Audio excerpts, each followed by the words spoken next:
ang mga kwento ng pag-ibig, kwento ng buhay at kwento ng pag-asa dito sa Barangay Love Stories. Love Stories. Huwag sasama ang loob kung tayo man ay tinuturuan ng mga nakatatanda sa atin. Hindi dahil marami na silang nagawang tama kundi minsan mas marami pa silang nagawang mali at yon ang ayaw na nilang pagdaanan pa natin. Ikaw kabarangay, natuturuan ka ba?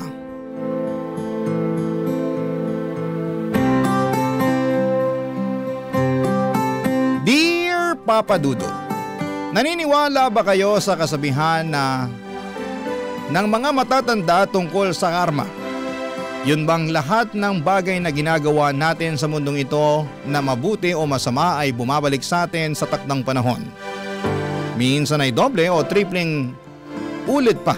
Kaya naman inihalin tulad ito sa pagtatanim ng mabuting buto upang mabuting karma rin ang anihin mo. Siguro yun nga ang pinagdaraanan ko kaya naman napasulat ako sa programa ninyong Barangay Love Stories. Pero bago ang lahat ay gusto ko munang kunin ang pagkakataon na ito upang magpasalamat sa inyong istasyon at kay Papa Dudut dahil sobrang nakakaaliw ang mga istorya ng buhay na itinatampok ninyo. Maraming salamat talaga. Ako nga pala si Danilo. Hindi ko totoong pangalan. Taga Taytay Rizal at nasa 29 years old na ako. Kung babalikan ko ang aking kabataan, noong araw ay masasabi kong nuknukan ako ng sutil. Kaya naman abot sa kabilang barangay ang konsumisyon sa akin ng mama ko.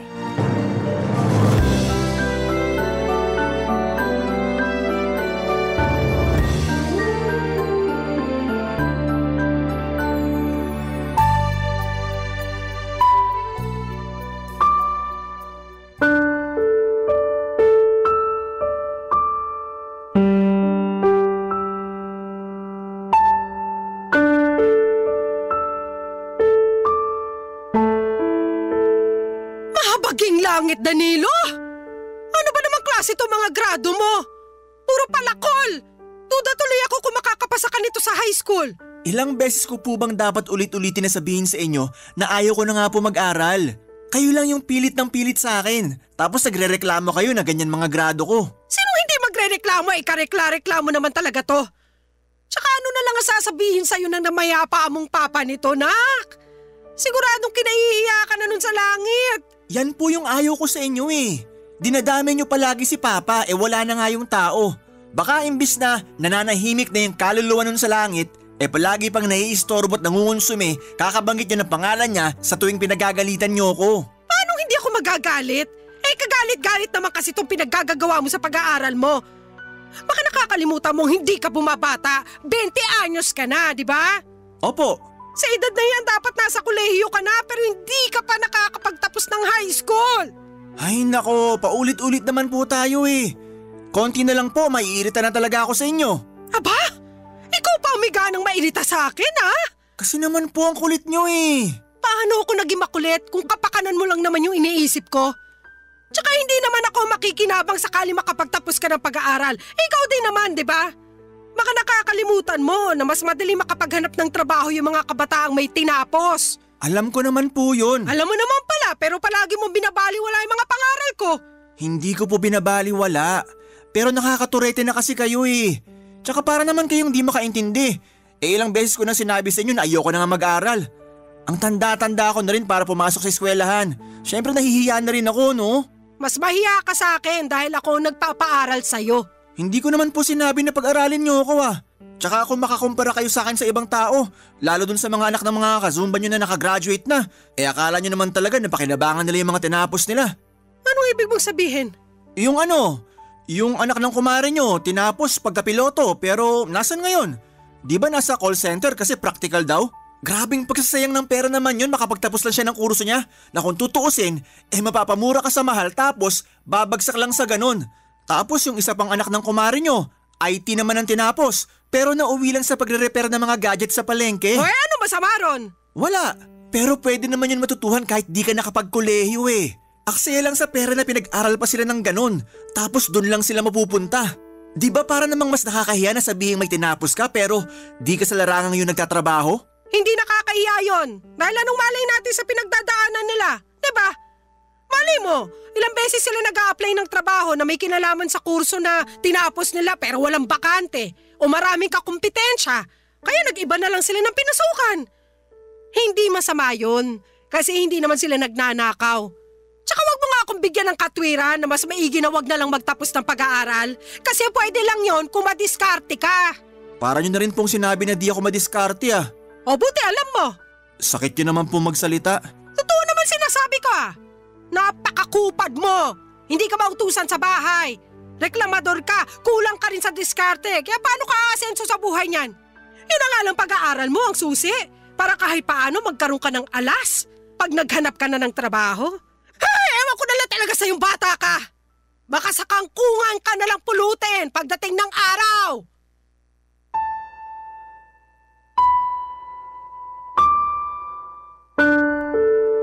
Papa Dudut, kung may ibang kabataan na nagkakandarapang makapag-aral, pues baliktarin niyo po ako. Dahil hindi ako yung klase ng kabataan na sabik sa pag-aaral.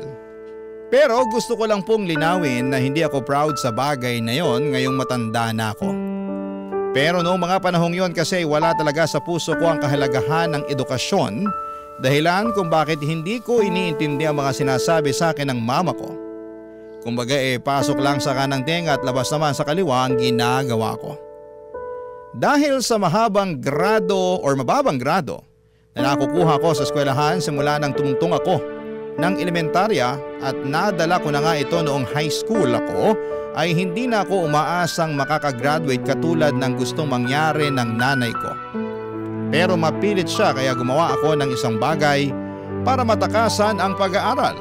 At makalipas lamang ang 2 buwan ay binalita ko yon kay mama.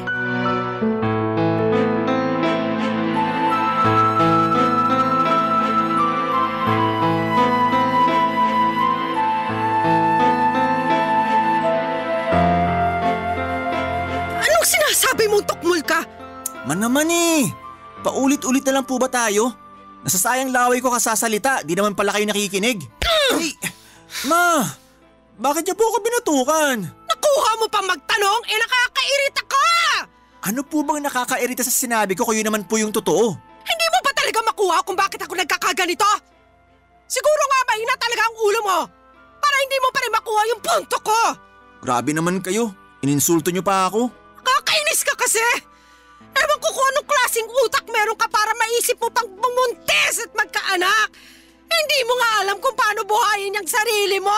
Paanong hindi ko po alam hindi na naman po ako bata. Kaya ko na ang sarili ko at patutunayan ko yun sa inyo. Pwede ba Danilo? Huwag mo nga ako pasikatan ng ganyan. Paanong kaya mo ng sarili mo?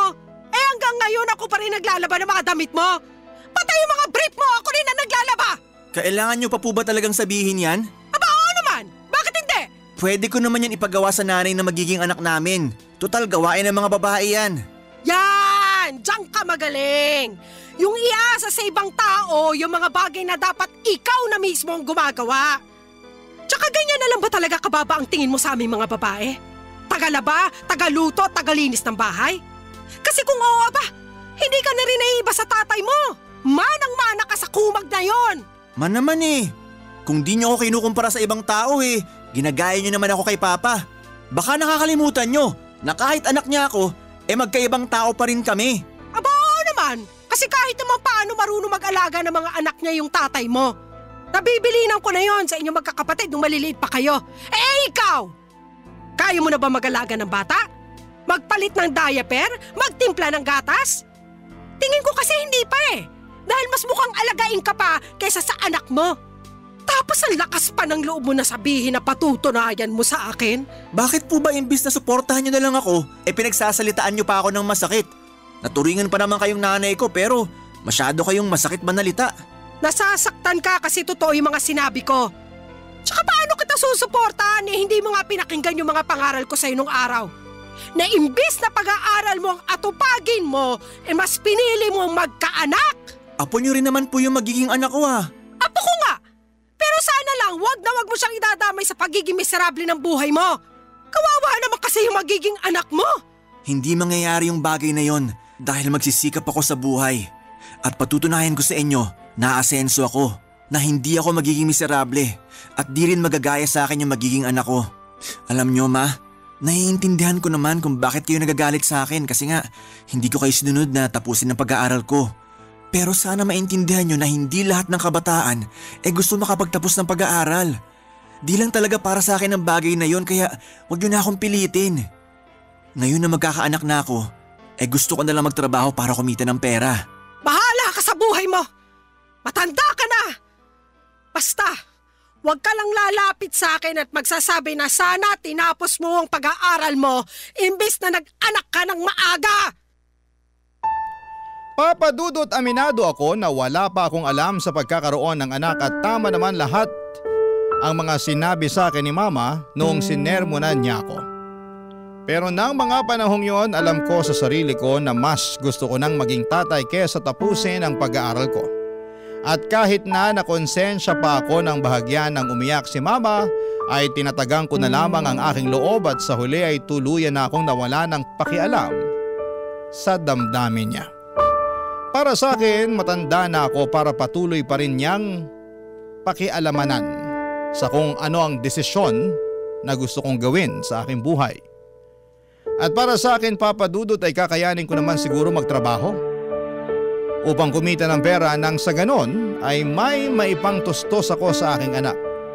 Kaya nga kahit na hindi masaya ang nanay ko sa nangyari, ay pinangatawanan ko pa rin ang kagustuhan kong magkabibi na noong mga panahong yon, Papa Dudut.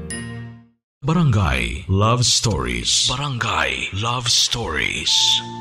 At dahil nga sa hindi ko na tinapos ang pag-aaral ko, ay hindi na rin po ako nakagraduate ng high school, Papa Dudut. Sobrang laki ng panghihinayang ng nanay ko dahil 1 taon na lamang ay hindi ko pa raw pinagbigyan. Patuloy pa rin niyang sinumbat sa akin ang lahat ng pera na ginastos niya, pambaon ko at pagbibigay niya para sa mga projects noong araw na nag-aaral pa ako. Bagay na kinainis ko talaga ng husto sa kanya. Sa huli, wala na rin naman siyang nagawa sa desisyon ko na mas piliin ko ang aking anak. Kaya lang inarealize ko na mahirap pala talagang kumita ng pera. Maswerte kami kasi pensyonado ang namayapa naming tatay kaya naman kahit papaano ay may nakukuha ang nanay ko. Namatay kasi ang tatay ko noong nasa 2nd year high school pa lamang ako at kabilin-bilinan nga niya kay Mama na pagtapusin ako ng pag-aaral. May mga nakatatanda akong kapatid na meron na rin namang trabaho pero dahil pamilyado na rin sila ay limitado na lamang ang perang na ibibigay nila sa bahay.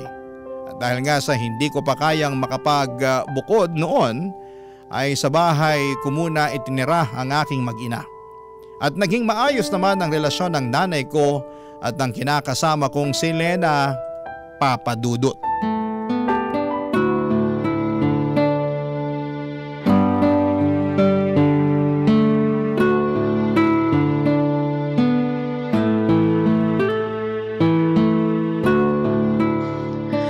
Alam mo Lena, ito payong nanay lang.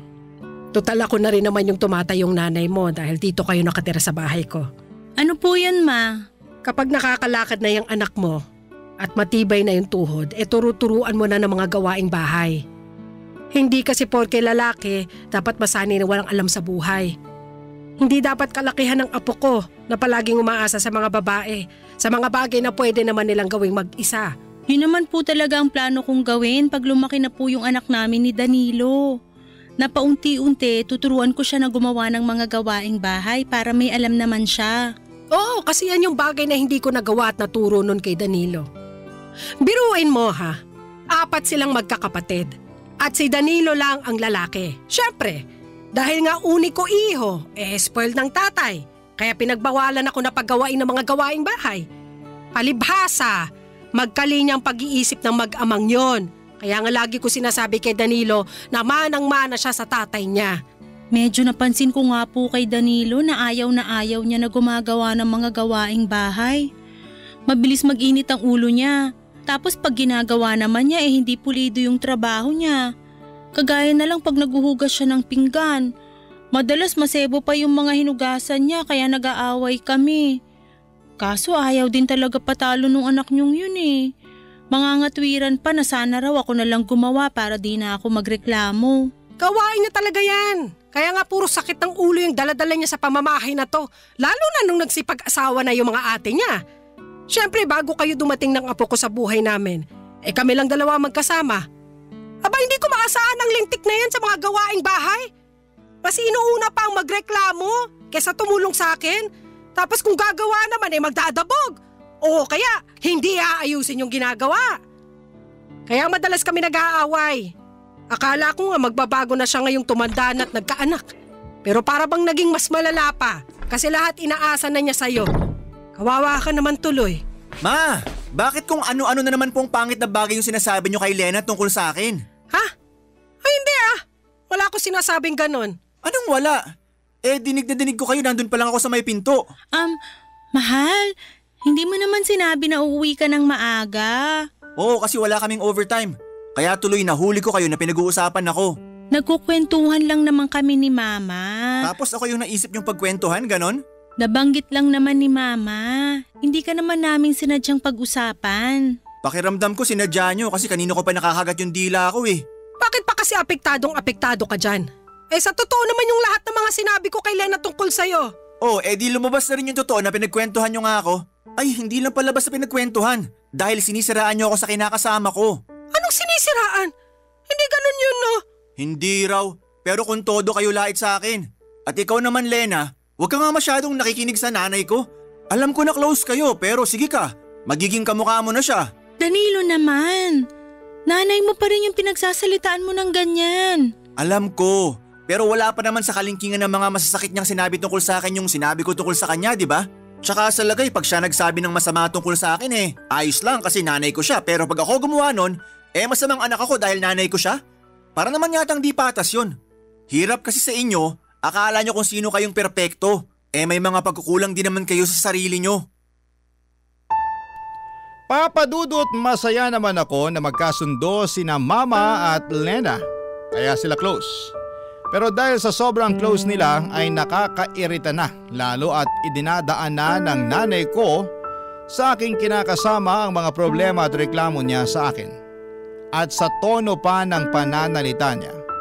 Akala mo kung sinong inapi kaya lalong nakakairita.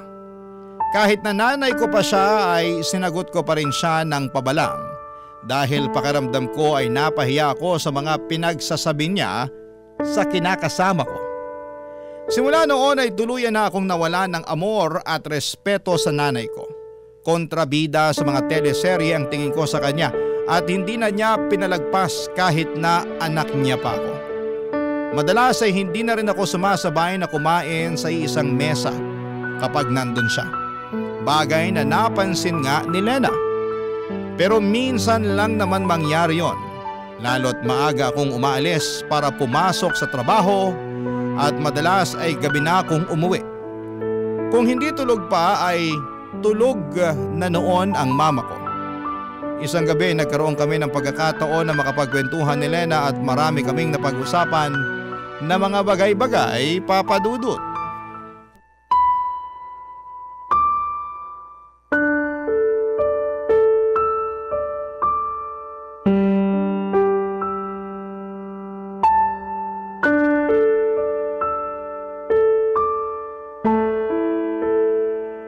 Namimuhan ka na naman dahil 5 beses kang na-late sa cut-off nyo. Oo, di mo ba nabasa dyan? Nagsorry na lang ako para kunwari may pakay ako sa memo nila. Paano nangyari yun? 10 minuto lang naman yung layo ng tinitira natin sa pinapasukan mo. Paano ka nalilate? Ha? Ano kasi? Ano? Ang nilagay mo lang kasi rito sa incident report mo hindi na mauulit. Ano yun? Wala man lang rason. Wala rin namang kwenta na magrason pa kasi nandyan na nga yung memo, di ba? Sige. Balik tayo sa tanong ko. Ano nga yung rason? Bakit ka nalilate? Bakit kasi inaalam mo pa? Kita mong tapos na naman, di ba? Sagutin mo na lang tanong ko. 1, 2. Oo na. Ikaw talaga ano? Ginawa mo pa akong bata. May nalalaman ka pang pabilang-bilang dyan.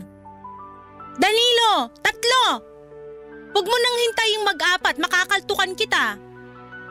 Minsan kasi, hindi namin napapansin ng mga kasamahan ko na alas 8 na pala. Tapos napasarap pa yung yosi at kwentuhan namin sa kantin. Ang aga-aga namang chismisan yan. Hindi naman palagi. Anong hindi palagi? Nung nakaraang buwan namemohan ka rin dahil panay ka overbreak. Tapos magdadahilan ka pa na hindi palagi. Alam mo, lokohin mo na lelang mo, wag ako. Oh, ayan ka na naman. Nagagalit ka na naman. Sige nga, sabihin mo paano ako hindi magagalit habang tumatagal papangit ng papangit tong record mo sa kumpanya nyo eh. Parang kailan ka lang naman nagsimula rito. Baka nakakalimutan mong hindi ka pa nga regular dito pero wagas na tong mga memo mo. Malapit ko na tong ipalaminate at i-display dyan sa dingding ng bahay natin. Sige ka. Grabe naman. Ano yan, wall of shame? Bakit hindi? Mukha naman kasing proud na proud ka pa sa mga memo mo. Kaya i-display na natin para naman makita ng mga bisita ni Mama. Alam mo, kakadikit mo kay Mama, nagiging kaugali mo na siya. Anong sinabi mo? Katono mo na rin siya magsalita. Yung pagganyan mo ba? Yung may nalalaman ka pang display.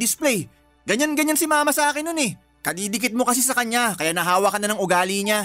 Ano namang masama doon? Masama yun. Kasi pareho na kayong nakakainis. At kami pa palang nakakainis. Kasalanan ba namin na nagkakaintindihan kami pag tungkol sa iyong usapan? Saka wag mo ngang ibahin ang usapan. Wag mong isali yung mama mo rito kasi labas siya rito. Hirap sa'yo, hilig mo mandamay ng iba eh. Bakit kaya hindi mo ayusin at baguhin yung ugali mo, no? Sobra ka naman. Sobra na kung sobra pero pamilyado ka na. Hindi ka na binata na pwedeng magpabanjing-banjing sa trabaho mo. Di na pwede yung aalis ka kung kailan mo gusto, lalo na may anak ka nang sinusuportahan. Hindi ko naman kayo pinababayaan ah. May nabibigay ako sa iyong pera tuwing sahuran. Meron nga, pero kulang. Alam mo, di naman ako magrereklamo kung sapat lang talaga eh. Pero mapapanot na lang ako sa kakabudget, hindi ko talaga mapagkasya yung sahod mo. Buti sana kung hindi ka pala hingi ng masarap na ulam. Gusto mo pa palaging nagkakarne. Palibasa wala kang alam sa presyo ng kilo nun sa palengke. Ay, magkaroon ka naman ng pangarap para sa amin ng anak mo. Paano tayo makakaipon para makabukod niyan kung ganyan ka magtrabaho? Please Danilo, ayusin mo naman. Papa Dudut, kahit na nainis ako kay Lena dahil sa dami ng mga issue na sinabi niya sa akin hindi lang sa trabaho kundi sa nanay ko na rin, ay alam ko sa aking sarili na totoo naman ang lahat ng yon. Paiba-iba ako ng mga napapasukan at wala akong naging permanenteng trabaho dahil sa dami ng problema ko. Kadalasan po ay tungkol yon sa pakikisama at minsan kasi sobra-sobra tapos ay minsan naman ay kulang na kulang. Madali rin akong magsawa at tamarin sa isang bagay na paulit-ulit ko nang ginagawa. Kaya nga kahit na anong kagustuhan naming makapagbukod ni Lena ay alam namin na hindi pa talaga kakayanin dahil sa liit at hindi stable na kinikita ko. Tapos imbes na magsikap sa pagtatrabaho at lumakas ang aking loob para mas makapagpatuloy ay na-depress ako. Pakiramdam ko ay naparalisa ang buong katawan ko sa mga problemang binato sa akin ng kapalaran.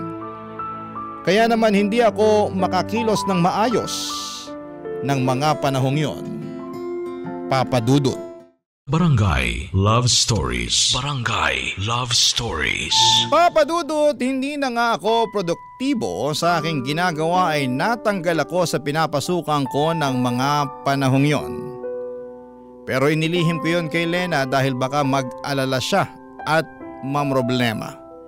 Nakiusap na lamang ako sa iba kong kakilala sa dati kong mga pinasukan na bigyan ako ng racket para naman kahit papaano ay may kitain ako, pero alam ko na niloloko ko lamang ang aking sarili dahil hindi matatapatan ng mga barya-baryang kita ko ang sinuesweldo ko kada kinsenas at katapusan sa dati kong pinapasukan na kalkulado ko na ang aking kikitain. Kaya naman napansin yon ng misis ko. Kaya para mapagtakpan na natanggal ako sa trabaho at makapagbigay pa rin ng pera kay Lena nang hindi niya pinagdududahan ay nangutang na nga po ako. Alam ko naman na mapanganib yung ginawa kong yon pero ayoko lang talagang mag-away kaming dalawa. Saka hindi pwede na mawalan ako ng perang pambigay dahil nga may anak kami na sinusuportahan ko. Kaya lang ay lumobo lang ang utang na yon. At umabot na sa punto na hinahunting na ako ng mga pinagkakautangan ko. Kaya wala na rin po akong nagawa kundi ang magsabi kay Lena at tulad ng reaksyong inaasahan ko ay nagalit siya sa akin ng husto, Papa Dudut.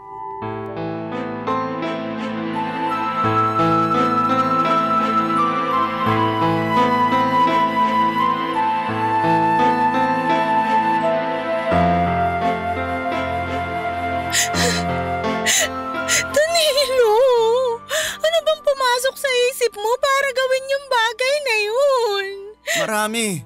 Sa sobrang dami di ko na alam ano talaga yung tama sa mga naiisip ko. Kaya nagpadalos-dalos ka na lang sa desisyon mo, ganun ba? Akala mo siguro yun yung tamang gawin pero hindi mo na naisip yung balik nitong problema sa atin. O ngayon, wala ka na nga trabaho tapos ang dami mo pang utang. Pero nagawa ko lang naman yun para hindi magkulang sa perang binibigay ko sa'yo. Baka nakakalimutan mong panereklamo mo sa akin na kakarampot lang ang sinusweldo ko. Magkaibang bagay naman yun. Kasi itong mga binibigay mo sa akin ngayon inutang mo pala. Hindi ka ba nakikinig? Ginawa ko lang naman yun kasi nga kailangan… Nakikinig ako at naiintindihan ko ang rason mo pero kahit anong gawin ko, hindi ko pa rin matanggap na kailangan mo pang mangutang pantapal sa sweldo mo kasi nawalan ka ng trabaho.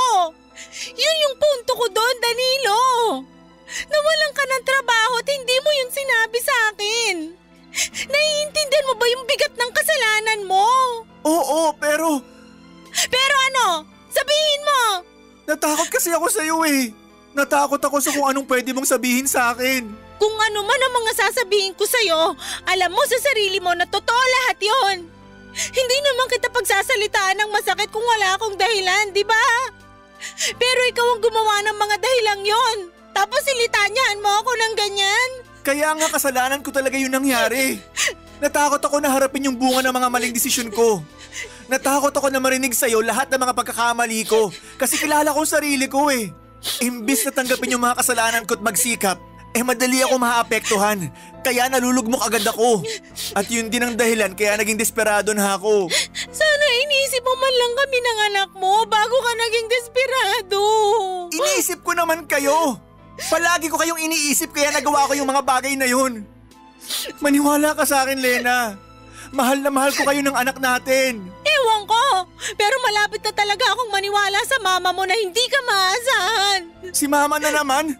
Alam mo, namumuro na talaga sa akin yung nanay ko na yan. Bakit ka nagagalit sa kanya? Totoo naman yung mga sinabi niya. Saka kumpara sa akin mas matagal ka nang nakasama ng nanay mo kaya kabisado na niya yung ugali mo. Oo nga, pero hindi pa rin tama na sinisiraan niya ako sa'yo. Hindi ka niya sinisiraan. Ikaw ang sumisira sa sarili mo. Pwede ko naman kasing hindi paniwalaan yung mga sinasabi niya dahil araw-araw nagbabago ang tao para sa ikabubuti niya. Pero hindi mo yun magawa sa sarili mo. Sa katunayan, puro na lang sa ikasasama mo at ng pamilya natin yung mga ginagawa mo. Sabihin mong hindi, patunay yung mga memo mo sa dati mong trabaho sa mga violation na pinaggagawa mo. Sorry na, hindi ko naman sinasadya eh. Siguro nga tama kayo ni Mama na masyado kong sutil at hindi maaasahan. Ewan, personalidad ko na siguro. Akala ko nun walang makakapagpabago sa akin kasi kahit nga mga pangaral ng nanay ko hindi ko sinusunod. Sabi niya mag-aral daw ako ng mabuti para makapagtapos ako pero inayawan ko kasi nahihirapan ako. At tingin ko hindi para sa akin ang pag-aaral. Pero mas nahihirapan ako ngayong maghanap ng matinong trabaho dahil prioridad ng mga ina-applyan ko yung mga may tinapos. At wala ako nun. Kaya nga pakaisipin mo yang mabuti dahil hindi mo na mababalik yung nakaraan. At kahit na magsisi ka pa at magmukmok, wala ka nang magagawa. Alam mong hindi yan ang sagot kundi magpakatino at magpatuloy. Pero kung hindi mo talaga kaya, hayaan mo akong tulungan ka. Ako na magtatrabaho, ikaw magbantay sa anak natin. Papadudot para akong binanlian ng kumukulong tubig na sinundan ng isang balding punong-puno ng yelo dahil sa mga sinumbat sa akin ni Lena. Lahat kasi yon ay totoo at para bang natapakan noon ang aking pagkalalaki. Kasi wala naman akong nagawa, alam ko na pag ako lang ang dumiskarte ay lalo kaming mababaon sa utang. Nung ako pa nga lang mag-isa ang nakakaalam ng problema ko ay para bang masisira na ako ng ulo. Kaya nga tulad ng payo sa akin ng kinakasama ko ay nagsikap ako sa paghahanap ng trabaho. Pero pinag-isipan ko rin naman kung siya na lang muna ang pagtatrabahuhin ko dahil mas madiskarte at malakas ang loob niya kaysa sa akin. Hindi nga nagtagal ay pumayag akong mamasukan si Lena at kapag rest day niya ay ako naman ang rumaraket. Pinatos ko na talaga kahit na anong pwede katulad ng pagtatao sa mga tindahan, pagiging delivery boy or waiter sa mga catering event. Lahat ng yon ay ginawa ko para makapag-ipon ng pambayad sa aking mga utang. At hindi yon lingid sa kaalaman ng nanay ko, Papa Dudo.